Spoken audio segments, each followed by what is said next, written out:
It is entirely possible to fight the grueling battle of your life, lose your prize, return home with absolutely nothing, and still be the victor.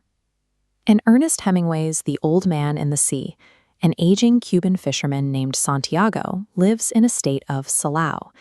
In his village, this means he is experiencing the absolute worst, most final form of bad luck.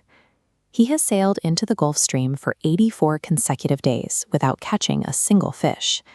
The dry spell is so severe that the parents of his young apprentice, Marlin, force the boy to leave Santiago to work on a more successful boat.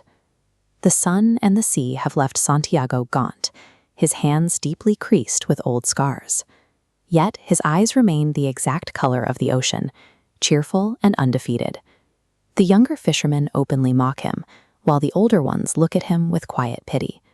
When he furls his sail, patched together with old flour sacks, it hangs from the mast like a flag of permanent defeat. When he rows his small wooden skiff out into the dark waters the next morning, he is rowing toward the deep wells to prove he can still work as a fisherman should. Leaving the smell of the land behind, Santiago rows far out into the deep, isolating currents of the Gulf Stream. Hours later, his deepest line goes taut, and when the catch finally breaks the surface, it reveals a massive, purple-striped marlin, a creature stretching 2 feet longer than Santiago's own skiff. The fish does not surrender. Instead, it begins towing the boat further out to sea, initiating a physical standoff that stretches continuously. The heavy fishing line cuts deeply into the old man's back. His left hand locks into a rigid, painful cramp, and raw burns slice open his palms as he fights to keep the line from snapping. Yet Santiago feels no malice toward the creature inflicting this pain. He speaks to the marlin aloud, recognizing its dignity and its struggle, calling it his brother and a noble equal. Far beyond the sight of land, the noise of the village falls away. The world shrinks down to the absolute essentials: 1 man, 1 fish, and a brutal test of how much agony the human body can withstand. Santiago eventually wins the standoff, driving his harpoon into the marlin's heart. But as the fish's dark blood settles into the deep blue water, the scent broadcasts the kill for miles. First comes the mako, fast and solitary.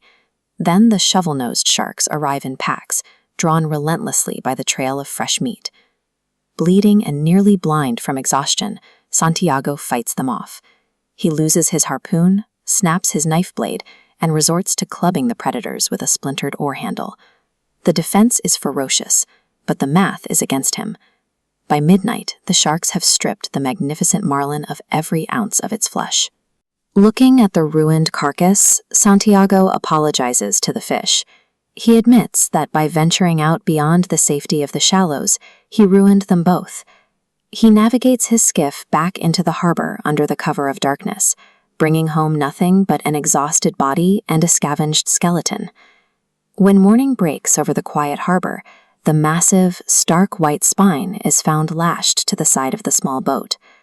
The same fishermen who mocked Santiago the day before now stand in the water, running a tape measure along the 18-foot skeleton in silent awe of the impossible feat he managed alone. Marlin finds the old man sleeping face down, his hands shredded. Weeping at the sight of the injuries, the boy explicitly disobeys his parents, declaring he will fish with Santiago again. By enduring the struggle, Santiago has regained the boy's companionship and earned a respect that the village can no longer deny. So why doesn't this story end in tragedy? Why does returning to port with a piece of garbage feel like a triumph? This diagram illustrates Santiago's struggle. Facing insurmountable odds, we experience physical destruction, the loss of material, energy, and the prize itself. But physical destruction doesn't guarantee a spiritual defeat. As Hemingway writes, a man can be destroyed but not defeated. Santiago lost the financial reward of the marlin. What he kept was his dignity and the knowledge that he can still fish as well as any man alive. True victory isn't measured by the weight of the catch you drag back to the dock. It is measured by the resilience you maintain when the ocean inevitably takes everything else away. Tell us about your favorite piece of classic literature in the comments below, and make sure to subscribe to World Classics English for more deep dives into the stories that shape us.